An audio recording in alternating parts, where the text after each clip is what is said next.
Eric, I love talking to you because I always learn so much. So what kind of workout do you have in store for us today? Well, we're going to do a metabolic conditioning workout. Okay. It's going to be 3 exercises, and we're going to do it in a descending ladder. So we'll do 10 reps of each exercise, then 9 reps of each exercise, all the way down to 1. So you end up getting 55 reps of each exercise.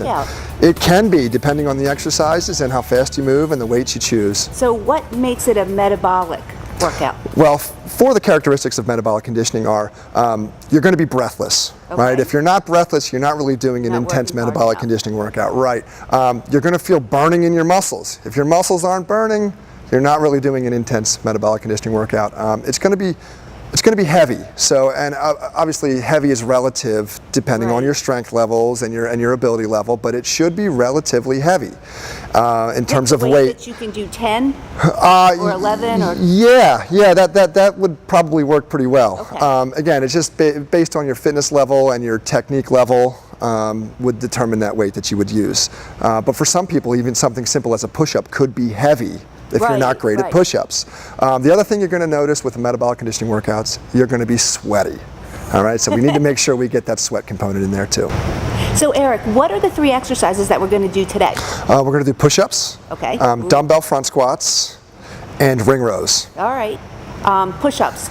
If some of the ladies out there can't do a full push-up, right, if you can't do push-ups, you can go to your knees. One of the things I like to do with push-ups is go to an elevated surface. So either a bench, or if you're here in a gym and you have a barbell, you could raise up a little bit off the ground, and it just puts you at a bit of an angle and takes some of the weight away. Instead of the knees. Instead of the knees. Yeah, I like working from the toes mostly, because then you can really work on having a nice straight line through the body for the push-up. Yeah, it's a good regression for most people. And ring rows. Ring rows. So it's ring rows with the gymnastics rings or with the TRX straps. A lot of people have those around in gyms. It's pretty much the opposite of the push-up. You're going to lean back on your heels, keep your body nice and tight, and we're just going to pull till your body raises up to the rings, and then you're going to fall right back. And then the final exercise, the dumbbell front squats, you're going to grab a pair of dumbbells, rest them on your shoulders, and try to keep the elbows up and go through a full range of motion squat.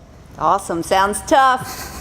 Yeah, it can be if you move hard and push a little heavier on the squats. Okay. Yeah, it's going to be a really good workout for somebody who wants to do something really quick. Maybe they can do this at home if you have a little bit of equipment and you don't need a lot of space. Now, should you do anything else besides those 3 exercises? In a workout? Well, it depends on how much time you have, how fit you are, and how much you like to exercise. So if you like to exercise a whole lot, maybe you'll do something else too.